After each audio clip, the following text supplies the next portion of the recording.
Now question 23 देखिए, if A vector, B vector and C vector are 3 unit vectors, ये तीनों unit vectors हैं। और वेक्टर्स यूनिट वेक्टर्स कब होते हैं? जब उनका जो मॉड्यूलस है वो 1 होता है।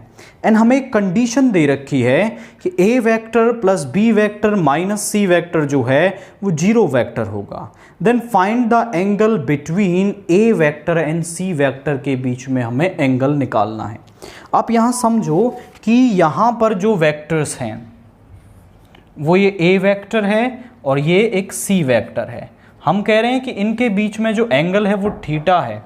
तो जो कॉस थीटा है वो हमें कैसे मिलेगा?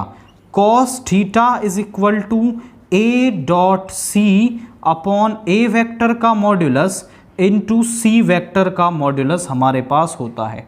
अब देखो, ए वेक्टर का मॉड्यूलस और सी वेक्टर का मॉड्यूलस तो 1 हो जाएगा। तो मेनली हमारा टारगेट ये है कि हमें ए डॉट सी मिल जाए ताकि हम इनके बीच का एंगल निकाल पाएं। तो यहाँ पर हम बोलेंगे A vector, B vector and C vector are unit vectors. ये हमें यूनिट वेक्टर्स दे रखे हैं। तो यहाँ पर जो ए वेक्टर का मॉड्यूलस है, बी वेक्टर का मॉड्यूलस है और सी वेक्टर का मॉड्यूलस है वो 1 हो जाएगा।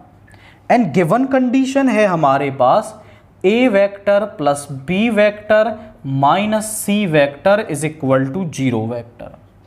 अब इसको इधर ले आएंगे तो A vector minus C vector हमारे पास हो जाएगा माइनस का बी वेक्टर, इसे नाम दे दो फर्स्ट। अब आप पूछे सर इधर बी को क्यों ले गए? क्योंकि हमें ए डॉट सी चाहिए, वो ए और सी से हमें मिल पाएगा। इसका प्रोडक्ट खुद इससे ही कर देते हैं। तो ए minus C vector,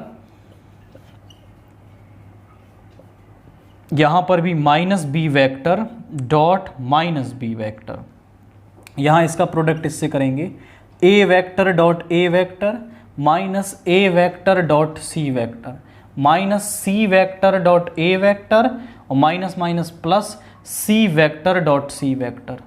minus minus plus हो जाएगा बी वेक्टर के मॉड्यूलस का स्क्वायर। ये हो गया ए वेक्टर के मॉड्यूलस का square. A dot C, C dot A equal होते हैं minus twice of A dot C. C vector के मॉड्यूलस का square is equal to B vector के मॉड्यूलस का स्क्वायर। अब इन तीनों के मॉड्यूलस की वैल्यू हमें पता है वो 1 है, तो 1 minus twice of A dot C plus 1 is equal to 1। 1 से 1 कैंसिल हो गया, minus 2 A dot C is equal to minus 1। इसको इधर ले आएंगे तो A dot C is equal to 1/2 हमारे पास यहाँ पे आ गया। अब ए डॉट सी हमारे पास मिल गया तो एंगल भी हम निकाल पाएंगे। Angle between A vector and C vector is given by, ये फॉर्मूला होगा। तो cos theta is equal to A dot B है 1/2 और ये दोनों हैं 1। कॉस 1/2 किस पर होता है? कॉस 1/2 होता है हमारा 60 डिग्री यानी π/3 पर। इन दोनों एंगल्स की कोसाइन वैल्यू इक्वल है तो ये एंगल्स भी इक्वल होंगे। तो ए और बी के बीच में जो एंगल है वो π/3 हमारे पास यहाँ पे आ रहा है। केवल आपको ए डॉट सी निकाल लेना है और जैसे ही आप ए डॉट सी निकाल लेंगे वो सारी वैल्यूज आप यहाँ रखेंगे और ए और सी के बीच का जो एंगल है वो हमें यहाँ पर मिल जाएगा।